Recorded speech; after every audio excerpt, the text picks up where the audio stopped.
Welcome. Welcome everyone to the City Club of Eugene's October 29, 2021 program. TrackTown meets the world. What Oregon 22 can mean for Eugene. This is the 8th program for our 2021-22 programming year. My name is Kitty Piercy and I am the City Club President. Support for the City Club is provided by our members and sponsors. You can become a member of the City Club at our website, cityclubofueugene.org. Our programs are always available on our YouTube channel and on our Facebook page. We also have a podcast, which is available on Podbean, and programs are podcast on public radio station KLCC 89.7 on Monday nights at 7. We have both business and in-kind sponsors, including our diamond sponsors, Kaiser Permanente, University of Oregon, Peace Health, and Lane Community College, as well as generous support for the City of Eugene and from Lane County. In today's program, I'm pleased to welcome our speakers, Sarah Massey, CEO, World Athletics Championship Oregon 22, Sasha Spencer, Athlete and Teams Experience Manager, World Athletes Championships Oregon 2022, Stephanie Scappa, Oregon 22 Project Leader for the City of Eugene, and Kari Westland, President and CEO of Travel Lane County. Biographical information on our speakers is available on our website, cityclubofueugene.org. I would like to thank Andrew Kallick for coordinating today's program. TrackTown meets the world, what Oregon 22 can mean for Eugene. Bill Hayward, Bill Bowerman, Steve Fontaine, Raymond Rogers, Ashton Eaton, Otis Davis. The list of legendary coaches and competitors who have called Eugene home goes on and on.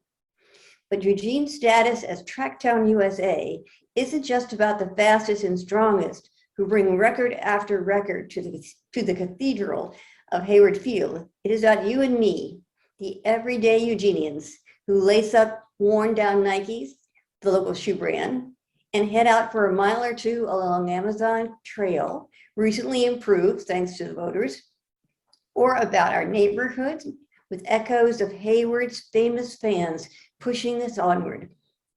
As Eugene prepares to welcome the world for 2022 World Athletics Championship, an event actually traditionally held in big cities such as Moscow and Beijing and London and Doha, City Club welcomes an expert panel to discuss what the track and field means to our city and region, and how every member of our community can be part of this extraordinary opportunity. Our format today includes a question and answer period with City Club members via Zoom.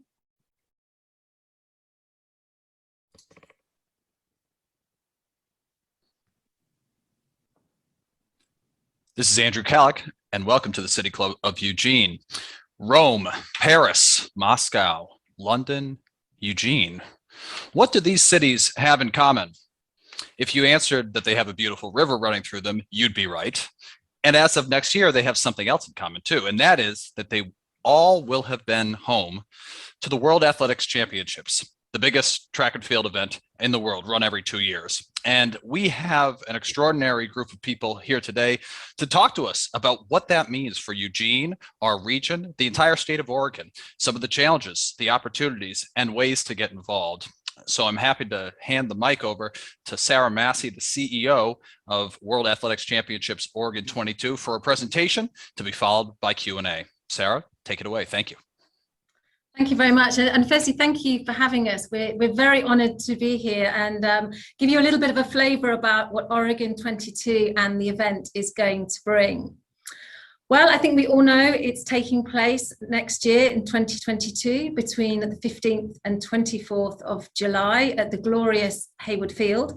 And just to focus our minds a little bit, it's actually only 261 days before the event starts. So around the corner for sure. It's going to be 10 days, and during that time, we're going to be celebrating and showcasing 2,000 of the world's best athletes, and they come from over 200 different nations.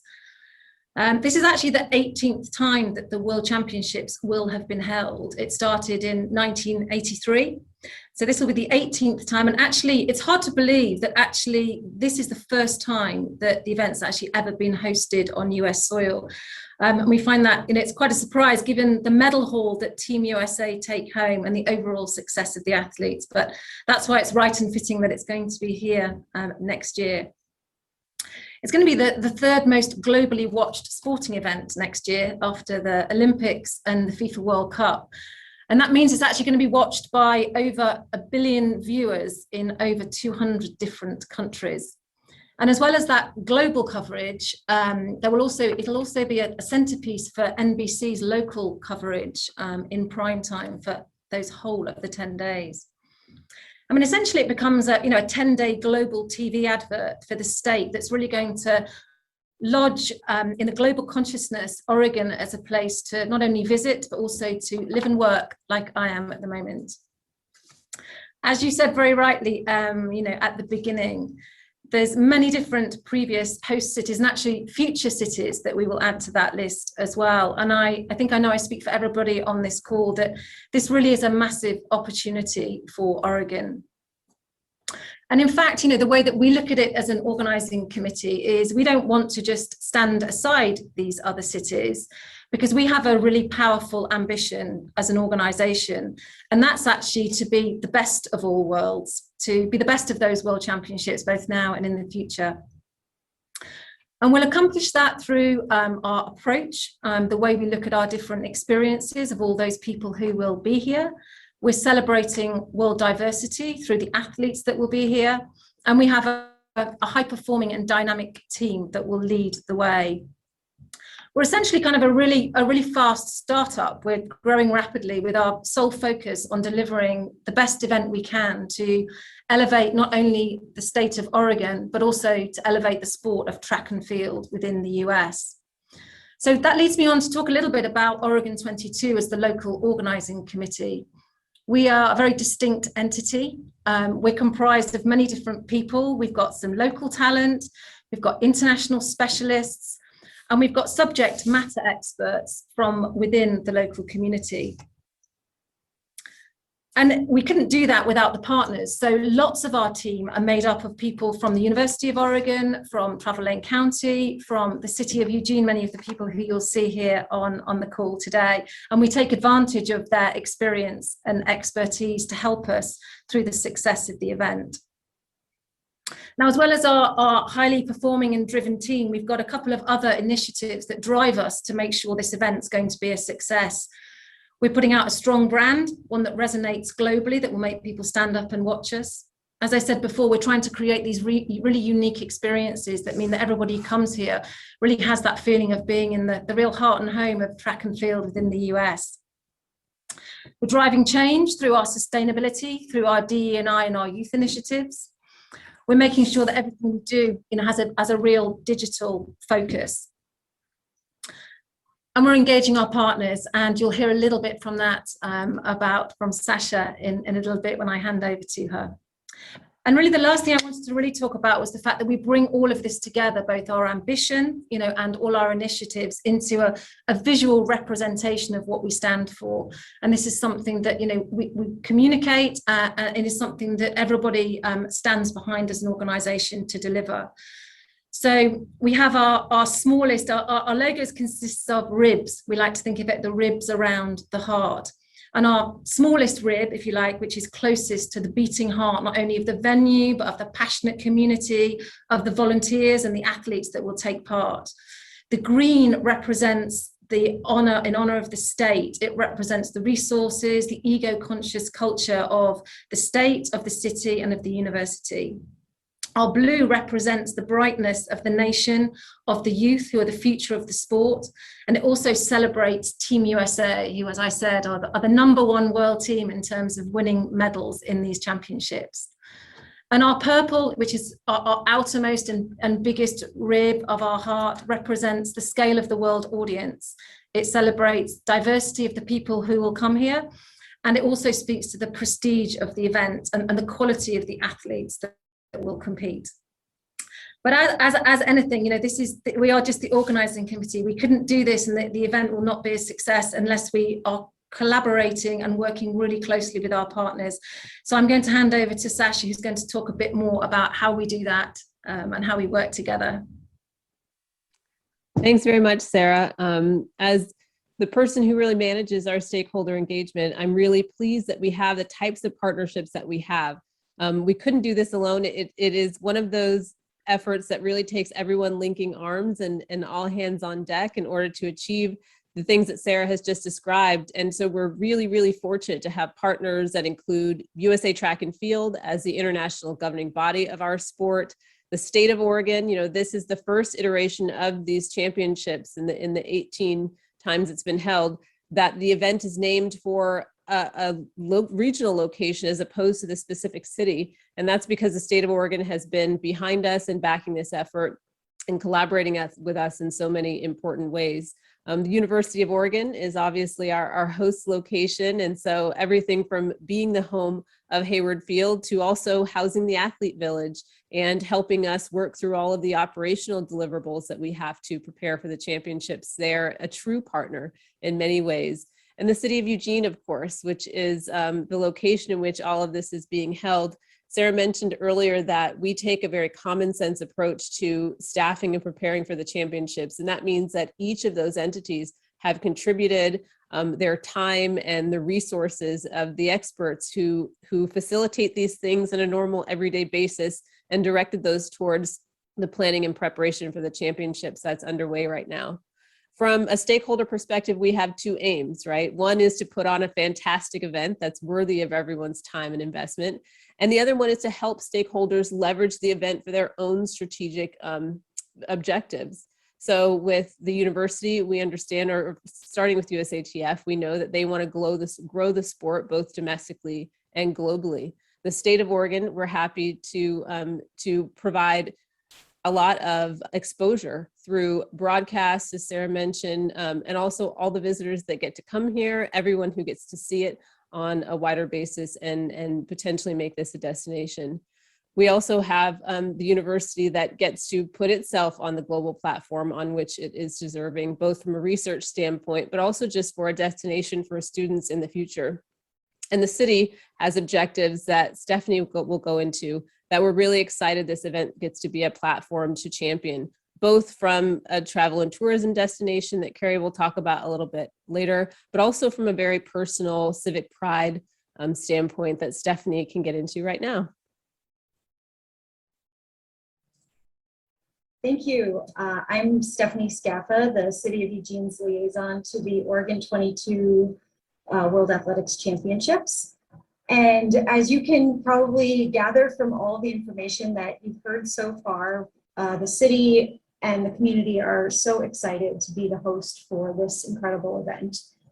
The Oregon 22 event provides Eugene and surrounding communities an incredible opportunity to showcase the best of Eugene, the best of the Willamette Valley, and the best of Oregon. Since 2015, when community leaders found out that we received the bid for this event, leaders came together around the common purpose to both welcome and inspire the world, really thinking about what this event means in the context of our community, in the context of our community's identity and story. And now more than ever, we're looking at this opportunity as the moment in time to bring people in and also understand how this can help shape our future. We are really looking forward to this common purpose of instilling pride, celebrating community, and creating a sense of belonging. So we've talked at the city about some short-term and longer-term goals around this event. And I would say that from a community standpoint, working with a lot of external partners to think through some of these different goals, some short-term goals of overall city activation around this event include community members, businesses, and agencies are more educated about the event and engaged in world cultures. Local businesses feel included and excited and play a key role in promoting the event the year leading up to it. The Eugene community can articulate basic facts both about the event, but also about our place, so that visitors feel welcome when they're here and residents feel excited to share what they know about our community with others. We also look to this event as playing a key role in catalyzing economic and community recovery efforts post-pandemic. And we also want residents and visitors to feel welcome and a sense of belonging. Some more long-term goals include a multicultural and diverse Eugene that welcomes and inspires the world leading into the future. Continuing our track and field legacy, so understanding the importance that sport plays in our place, and really being proud of the fact that we are the heart and home of track and field in the United States. Continuing to build trust between different partners and agencies in town. This event, because it's never happened before, has given us the opportunity to create new relationships, leverage existing relationships, and really deepen the relationships we have with other agencies, et cetera, in our own community.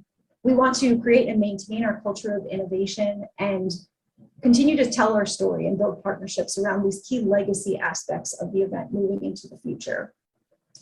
And so one of the key ways that the city has really taken ownership of being host for Oregon 22 is that simultaneously to the championships, the downtown riverfront and the associated newly constructed riverfront park will be the site for a riverfront festival next summer, happening in tandem with the championships. And so the city is working with an event production company to bring an incredible experience to the heart of our city, showcasing the river and really celebrating the cultures that both make up Eugene and the cultures that will be represented during the championships in that time. So our festival will celebrate Eugene and Oregon as a showcase for artists, outdoor and sport enthusiasts, and vibrant communities, and really be the chance for people in our community to celebrate who we are. And going to speak about more economic and community opportunities is Carrie Westland with Travel Lane County. Thank you, Stephanie. Well, as the lead at Travel Lane County, it's not a surprise to recognize that this is an extraordinary opportunity from a travel and tourism perspective. I remember when I got here 25 years ago, and we hadn't hosted an Olympic team trials in many years and really weren't sure we could do it. And in 2008, we welcomed the team trials back, and we gained so much from that experience and many experiences since then. So one of the many significant strengths and attributes of our community is our reputation as TrackTown USA. We're the heart and home of track and field in the United States, and the economics of hosting these major meets at Hayward Field it's truly astonishing. Since we welcomed that Olympic team trials home back in 2008, visitors coming in to major track and field meets at Hayward Field, and there have been a lot of them in these intervening years, have a direct spending impact, not multipliers, direct spending impact of more than $200 million in our community over those years combined.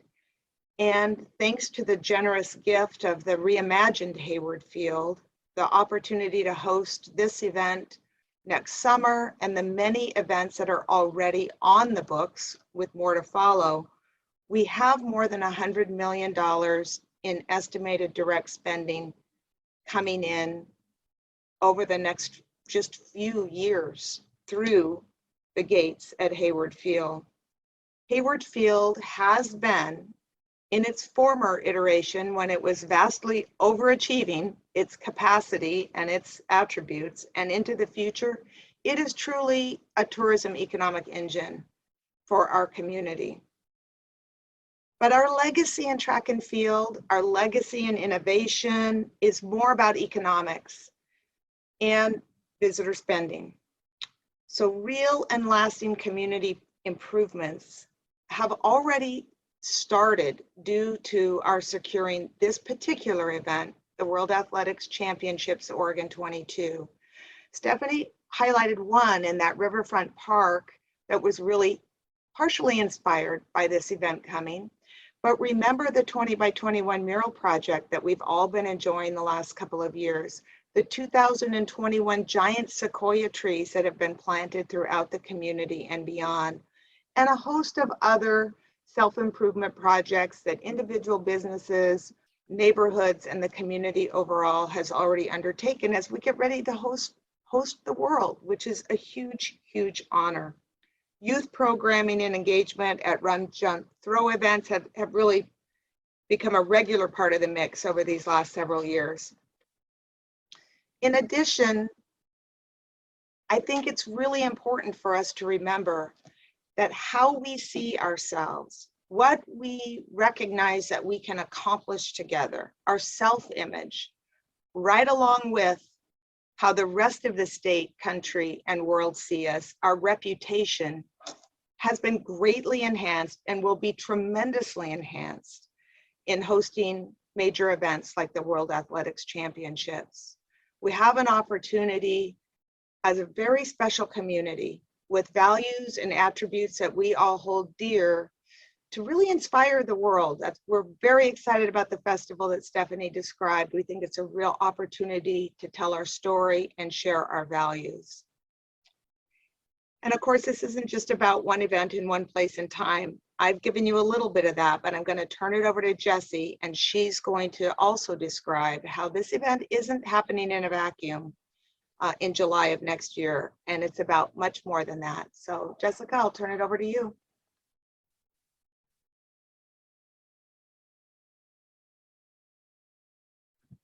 I think you're on mute, Jess. I just fixed it. Thanks so much, Carrie. Jessie Gabriel here. I'm the communications director at Oregon 22.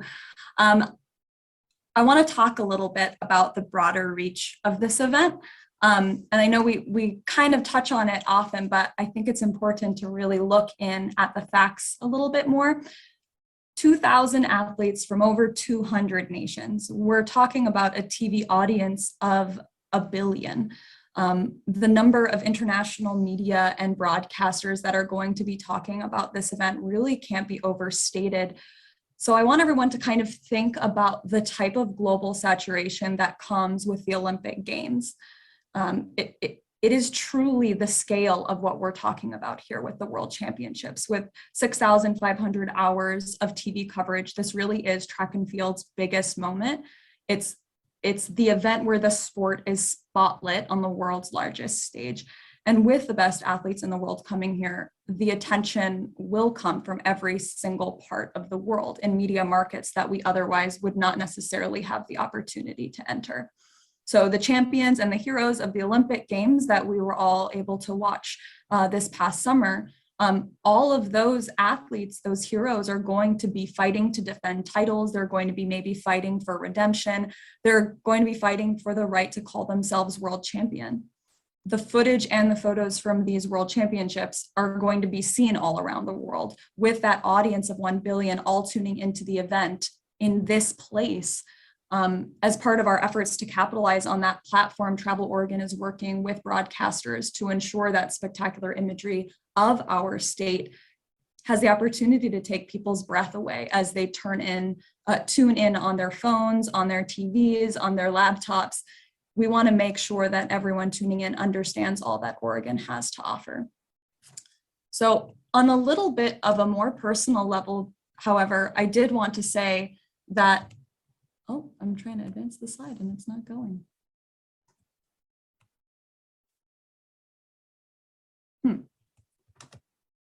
Oh, there we go. Sorry about that. I wanted to talk a little bit about the impact of sport itself. I think it's easy to kind of talk about all of these big picture numbers, and they are super important. They are at the crux of what we're talking about with this event. But that being said, we know that sport can have tremendous impact at every level, right? It can have a tremendous impact on individuals. It can have an enormous impact on communities and on the world. So my father was a former national caliber track and field athlete from Greece. I was introduced to the sport when I was really young. I remember sitting in the stands of the 1997 World Championships in Athens. And I remember being so blown away by getting to watch the performances of the best athletes in the world. And really, my entire life has been shaped by the sport of track and field. It influenced where I went to university. It was how I met my partner. My entire career trajectory has been shaped by the sport of track and field. In fact, you could say that everyone who's speaking here today has had their careers totally shaped by this sport and perhaps this event. So you really never know the way that a single interaction or moment can truly influence and shape lives. And we really see Oregon 22 as a platform to positively impact everyone who comes in contact with it. So yes, we really want people to buy tickets to the event. So I'll make sure that I get a little plug in here. So please do buy your tickets. You can do so at worldchampsoregon22.com. But we also want people to get involved with these championships. In November, we're going to be launching our Get Involved campaign. That campaign is going to be taking us all the way through to the event itself. You can sign up for our e-blast at that web address, again, worldchampsoregon22.com to get more information. But that Get Involved campaign is going to touch on a lot of different areas and a lot of different ways that people can really come in contact with the event. And that's going to be through volunteering. You know, we want you to help us put this on. It's going to be through experiencing it live, whether in stadium or on our road race courses. It's through our youth engagement program. Maybe it's even joining our team and working for the LOC because we're going to have jobs coming live. So really, there are a lot of different touch points for this event for members of our community and beyond to really be able to be a part of everything. And we really do hope that you will be a part of these championships. We hope that they will inspire you just as they have inspired us. With that, I think we're happy to take some questions.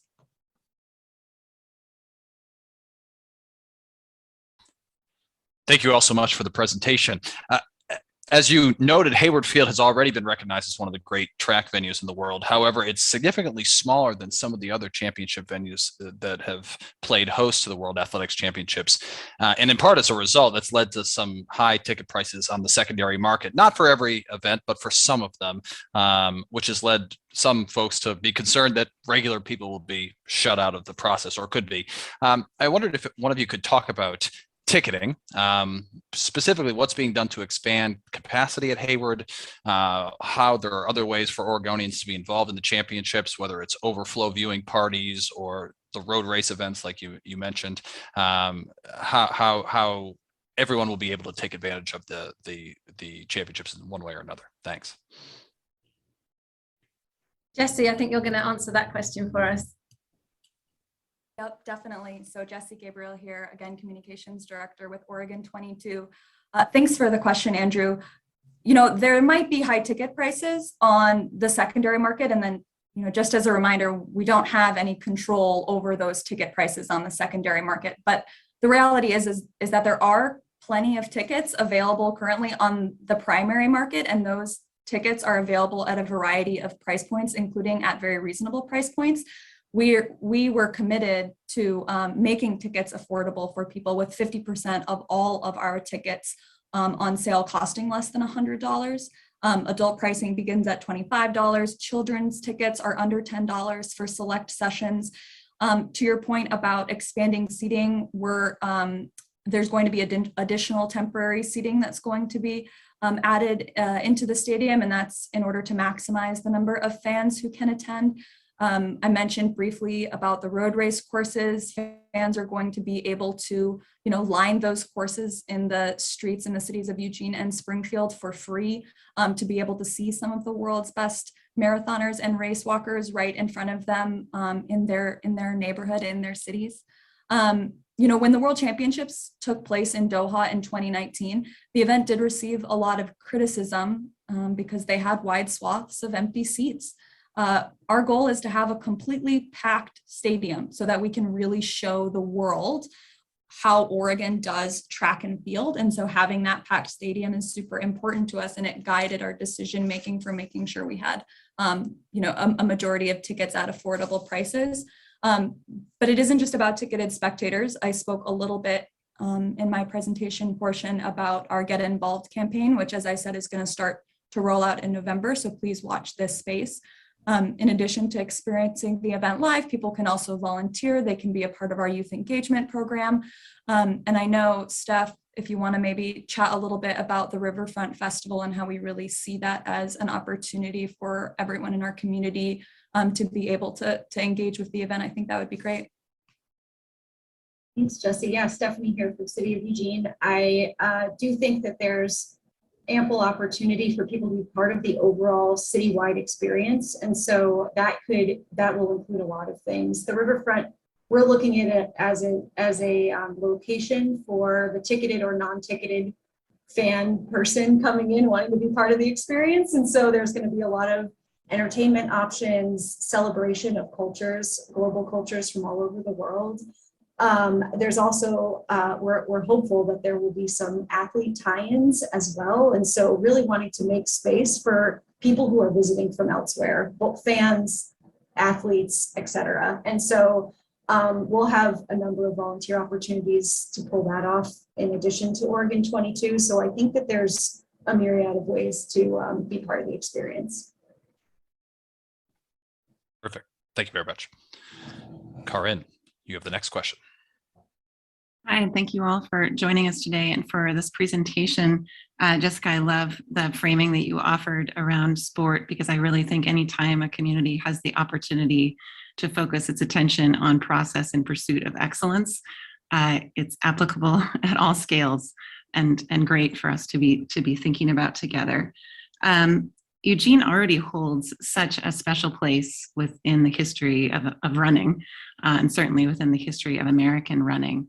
And not just because of the legends of Hayward Field and that special place within the community, but actually because of the community that is here, the running community and the people who are deep, longtime fans of the sport, and who really appreciate it in a way that is always acknowledged as being unique within both this country and within the world. So I'm wondering, talk a little bit about both that worldview and also a very local view of how World Athletics and Oregon 2022 are leveraging history and that depth of engagement in the run-up to this event. How is that something that is being shared with the world, the unique place that Eugene is, and how are Eugenians, especially young Eugenians, our kids, being engaged with this extraordinary event? I think first off to say, I think I can only speak on behalf of World Athletics because obviously we deal with them on a daily basis. And I think that, you know, them leveraging this event is massively important. They see the history that's been here from before. They see the future of track and field stemming from this World Championships, which obviously, you know, is going to be a massive inspiration for the youth participating in sport as we move forward. I think I just refer back to, again, from a World Athletics perspective. So Sebastian Coe, who's the president of World Athletics at the moment, he actually did a video message for a recent Oregon Track Club meeting. And if you haven't heard that, we can send that to you. But, you know, it was actually really inspiring because he talked about how important, you know, that club was, not only to Oregon and the US, but actually to the world sport. And how, you know, what they'd contributed and what they were doing was actually helping grow the sport from a worldwide perspective. And actually, you know, it was a much bigger picture than just what was happening around, you know, the Oregon 22 event. I think there's two other things that, you know, I'd like to pick up just on what you were asking in that question. One is around our youth engagement, and I'm going to ask Sasha to talk about our youth programs, as you specifically mentioned that.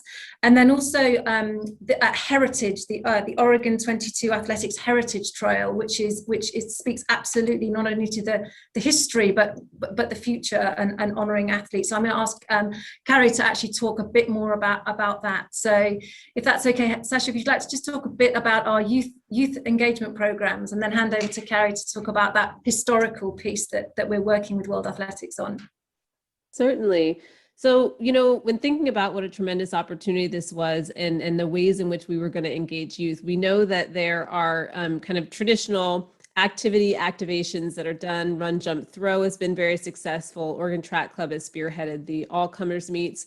But we wanted to get to youth before event time actually came, and really to expand the reach beyond just the involvement in sport and activity, certainly including it, But we've developed something called the Making Tracks program, and it starts really in schools. It starts in classrooms and community centers, and really begins engaging students around a number of different areas of curriculum. We're getting prepared to invite leaders from around the state to join us in presenting this to students and to providing this opportunity. And so looking from a youth standpoint to begin engaging with the youth in that way. And then, of course, we know how important and critical really to development for all of us, particularly youth, being active can be. We want to use this event to really celebrate the global nature of it and invite people to not only think of it from the perspective of what this means for Eugene and the United States, but really think more broadly about what it means to welcome the world. So in doing that, we are beginning here in Oregon and expanding out to nationwide and globally possibly with a running opportunity that really allows people to engage in the celebration of different global cultures in the 214 member federations that are going to be represented here by engaging in a running activity of various lengths on behalf of those countries and as part of a wider collective effort. We're preparing to launch the announcements for all of these things. So as Jesse said, watch this space, but we recognize that not only is it a tremendous opportunity for us to celebrate the contributions that this community makes and to educate our youth about that, we also want them to look beyond our borders and to recognize the tremendous accomplishments and value and richness of the cultures from around the world that will come here to join us. And so we're trying to kind of take a two-pronged approach, both reaching them in the classroom and out on the playground in order to encourage them to get involved. My 4-year-old is already excited about the 1K for the marathon next year. Wait till she hears about this. Yeah. Thank you. Thank you. Well, I'm going to spend just a minute talking about a special program that we're bringing to life. But before I do that, I want to express some gratitude for the privilege of sharing the community's legacy many times over these last 15 years.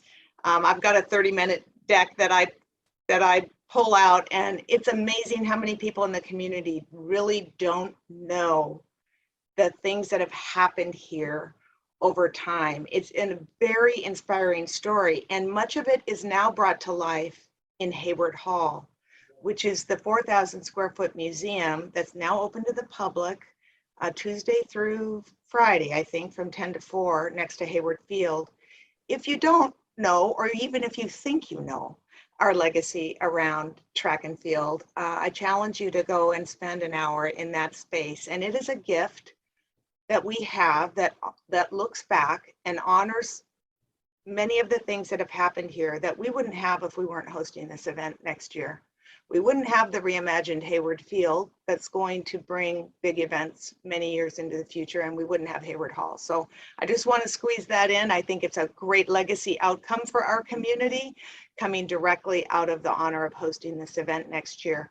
And one of the things we're doing, because this isn't a state-sponsored event, we are creating a trail that is a statewide trail, and it honors 22 Oregonians, people who were either born and raised here, or maybe they lived out the end of their life here, or they have significant residency here. So it's not about just our fabulous U of O track and field program.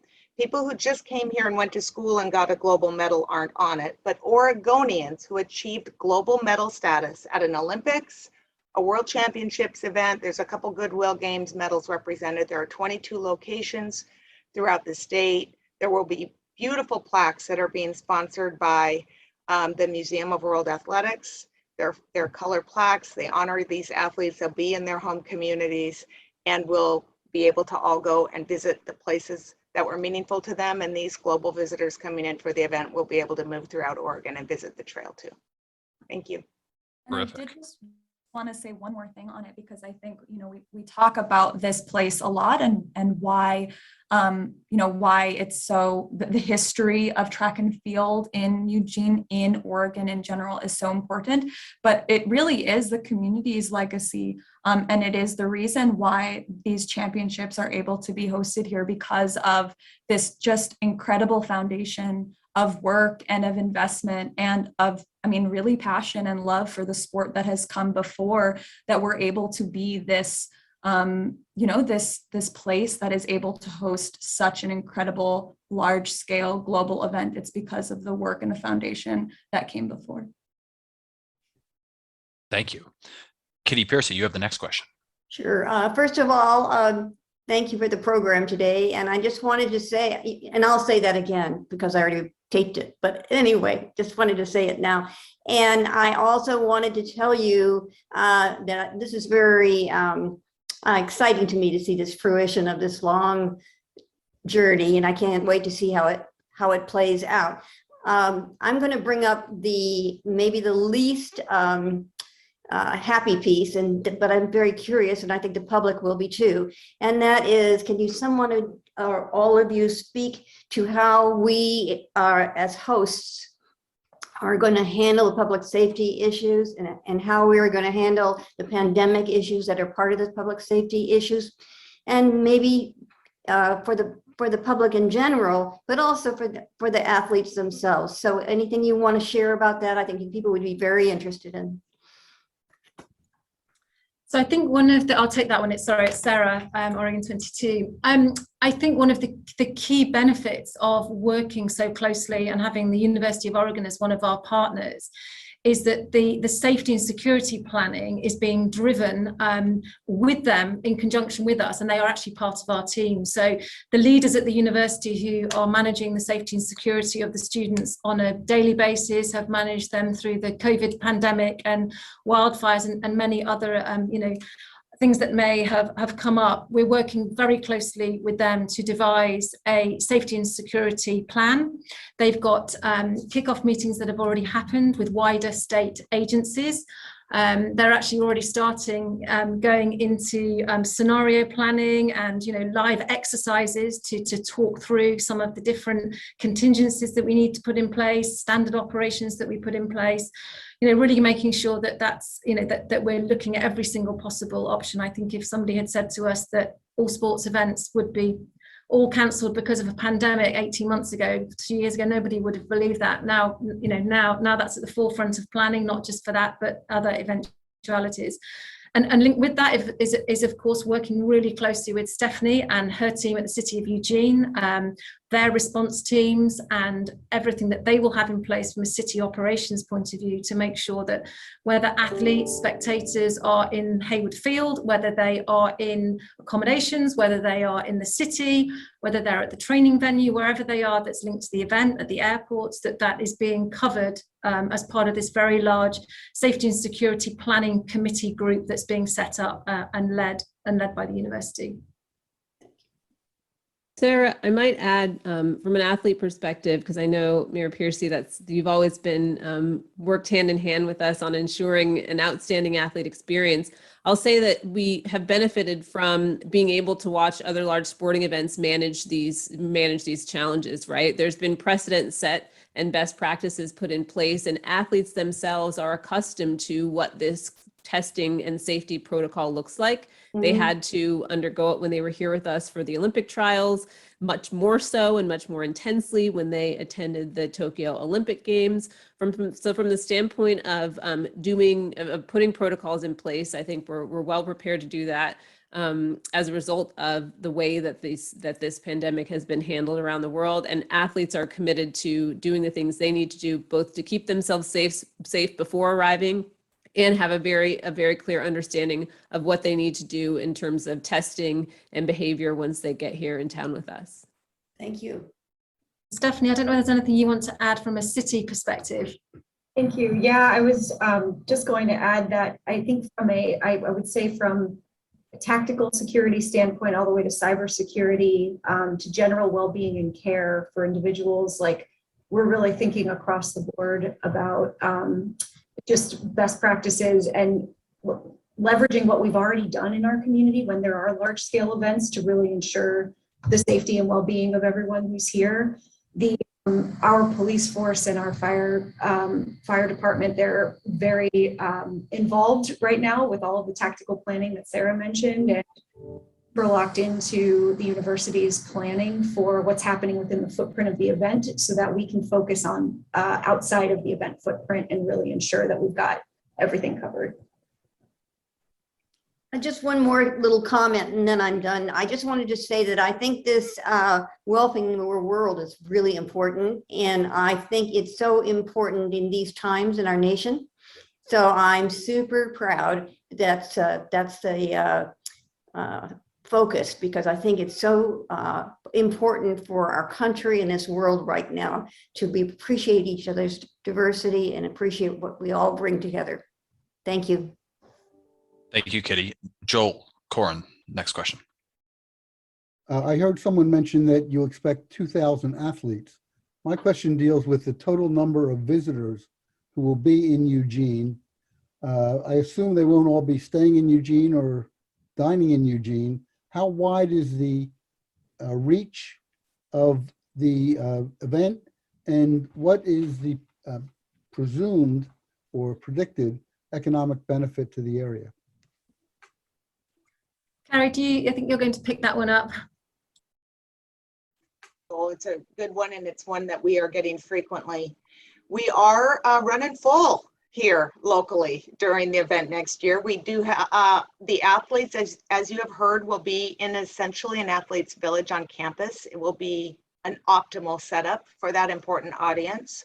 We have many other official groups, everything from media to officials to the World Athletics family. We have room blocks set up in local hotels and have met all the obligations that the LOC has for housing blocks. But then we have spectators, and we have set up on we have a special microsite we've created for this event with a booking engine that connects directly to hotels' booking pages in communities all the way up the Willamette Valley past north of Salem and as far south as Roseburg. So we have tried to create as seamless an opportunity as we can, and we have tried to focus spectators on travel times, because in reality, when the event was in Doha, you couldn't really get there in less than 35, 40 minutes. When it was in London, you might be traveling 90 minutes across London to get to that stadium.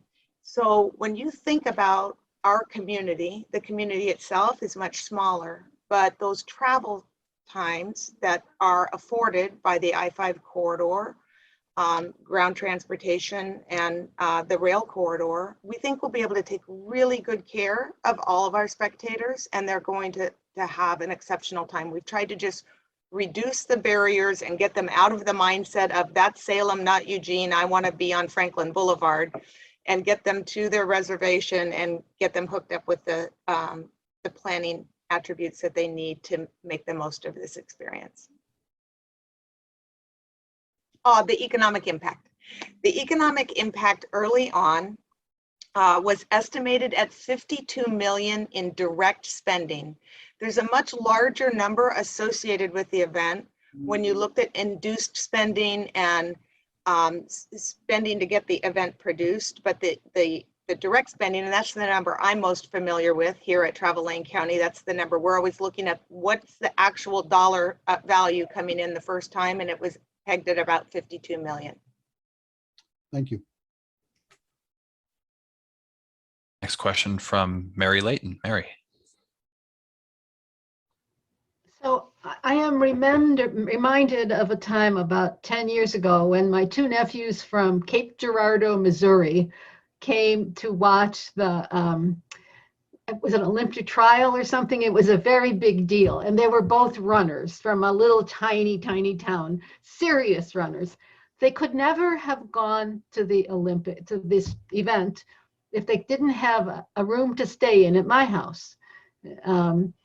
So what I'm wondering is will there be some kind of service? I don't know how to construct it, but for athletes, for example, whose expenses are paid by their team, but whose mom or grandma or little brother would like to see it, and they don't also have a car to drive, 60 miles or I mean, it seems like in this kind of town, lots of people have room. They'd be willing to put up somebody else's nephew.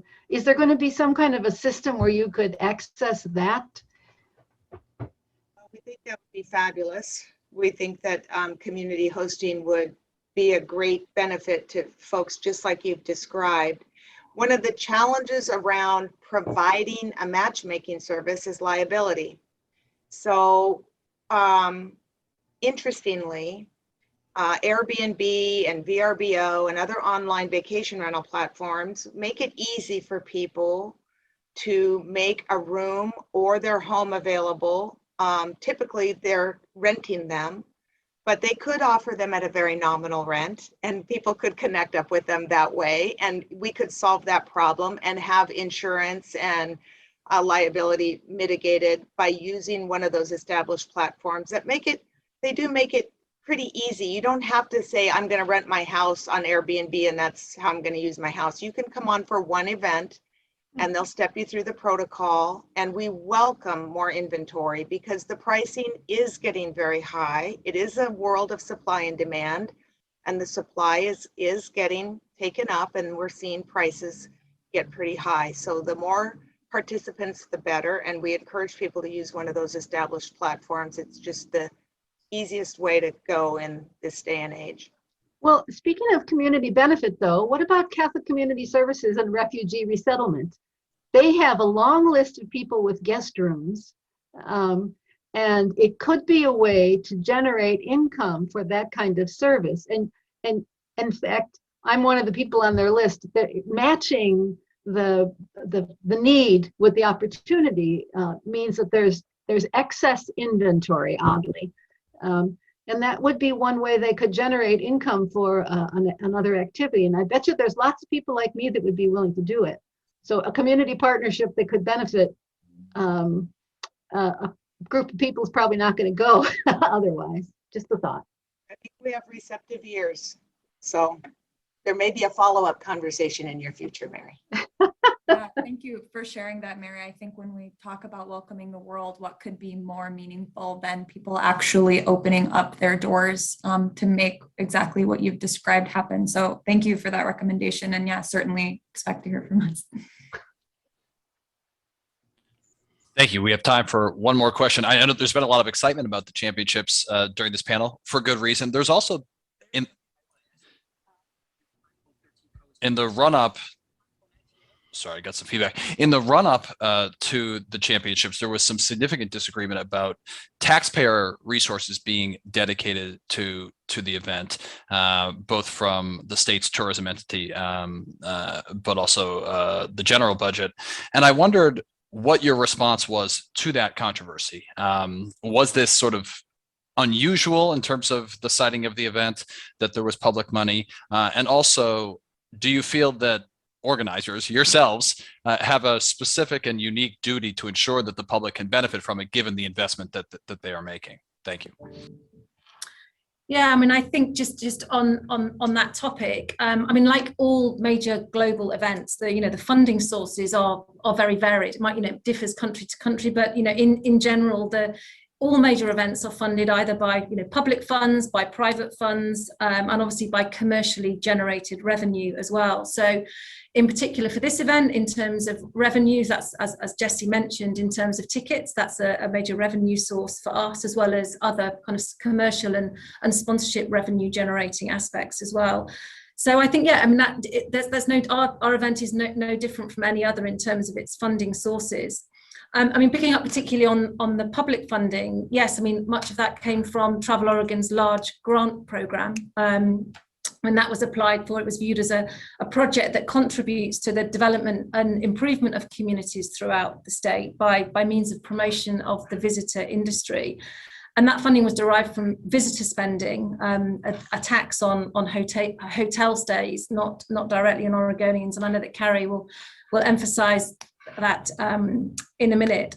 So yeah, we continue to make sure that the benefits to the community, and we've spoken a lot about them in the presentation at the beginning. I know we had a lot of other things to talk about as well, and Carrie, if I hand quickly to you, you can maybe touch on some of those other community benefits that we're working on to make sure that, yeah, absolutely, that the community is benefiting from the hosting of this event, not just because of the global TV advert that it will be and will bring to Oregon, but also because of the involvement, the Get Involved campaign, and the real kind of collaboration and engagement by everybody that lives here. I think Sarah's absolutely right. These events, as they take place around the world, are often government sponsored. We don't tend to do that in Oregon. So I think that's where that sense of surprise and concern came from. We're a modest place, and we don't often reach really high. And this is reaching really high. It is an extraordinary opportunity. I think the state saw that it was an extraordinary opportunity. We couldn't have brought the event here without state support. We couldn't have done it on our own here within our local economy and resources. And the visitor taxes are reinvested in tourism related activities. So they're not really accessible to general fund expenses. And so I think that was felt to be a good matchup. And even the statewide visitor industry has supported the investment of those taxes in helping to bring this event here. So we understand that sometimes people can feel a pinch. There are a lot of good projects, and there's never enough funding to do all of them, but the returns of this event are extraordinary. In terms of accessing the visitors that come in for the event, our key communication channels at Travel Lane County will be used to help get those visitors into the broader community. Our online events calendar is free to people to use to post special activities. That gets a lot of eyeballs. Anything that people have that's a special event that's targeting this audience, that would be of interest to this audience, they can post on that calendar. We'll also be making business kits available at nominal fees, just the cost of producing items for businesses to help dress out, build excitement, make sure that people who are in the community knows that that window and that doorway is inviting them in to patronize the establishment. The fact that the event is in 2 sessions and everyone leaves the stadium during the day between these 2 sessions is going to be very helpful to us in helping spread economic impact to restaurants and tours and activities and wineries and the whole gambit.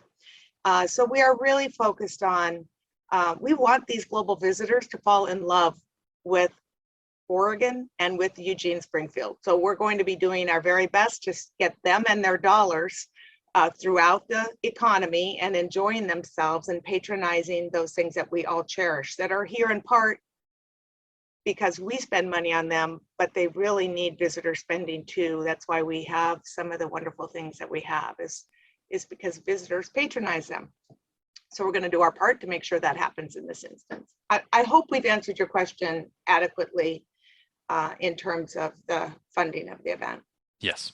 Thank you very much. And thank you all for the presentation, for taking time with us, and for all the work you're doing to welcome the world to Oregon and Eugene next July. We hope to hear from you again before then. And to all of you listening, thanks for tuning in.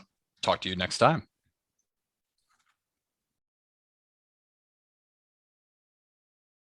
This has been our October 29, 2021 program, TrackTown Meets the World, What Oregon 22 Can Mean for Eugene.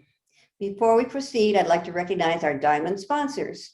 First up is Kaiser Permanente, exists to provide high quality, affordable care and to improve the health of our members and the communities we serve. More information at www.kp.org. Support comes from the University of Oregon. Since 1876, the U of O has helped Oregonians question critically, think logically, reason effectively, communicate clearly, act creatively, and live ethically. More information at uoregon.edu. Peace Health is proud to serve Eugene, Lane County, and beyond. As your hometown healthcare partner for more than 80 years, Our mission is to keep you and your family healthy. Learn more at peacehealth.org. And finally, Lane Community College transforms lives through learning. LCC provides comprehensive, accessible, high-quality educational opportunities that promote student success. For more information, visit lanecc.edu. I would also like to acknowledge our Sapphire sponsor, Summit Bank. Support for the City Club comes from Summit Bank, your local community bank. An independent community bank headquartered in Eugene, Summit Bank serves businesses and professionals in Eugene, Springfield, and Central Oregon communities. For more information, you can visit sbko.bank. And our gold sponsors, Lubas Cobb and Network Charter School. Before we thank our speakers today, I have a few quick announcements. Thank you to our in-kind sponsors, KRBM 91.9 Radio, Pack Info and Simplified Computing, LLC, and Dotson's Photography. And a special thank you, as always, to public radio station KLCC FM 89.7 for airing City Club's great programs on Mondays at 7. Our programs are always available on YouTube channel and on our Facebook page. If you are a City Club member, you can ask questions at a future taping. If you are not yet a member, please join us and participate. More information is on our website, cityclubofueugene.org. The next program coming up next week, across the United States, a few solutions-oriented communities have succeeded in eliminating homelessness, reaching what is described as functional zero. Join us as we ask 3 speakers to identify real solutions which can successfully operationalized and implemented toward ending homelessness in Eugene. Seeking solutions, the state of our homelessness crisis. So please join us for that very interesting conversation on November 5th. More details and information about future programs can be found online at the City Club's website, cityclubofueugene.org. Now, I just want to say thank you to our speakers for a great program, Sarah Massey, Sasha Spencer, Stephanie Scaffa, and Kari Westland. This concludes today's program. Stay dry, be safe.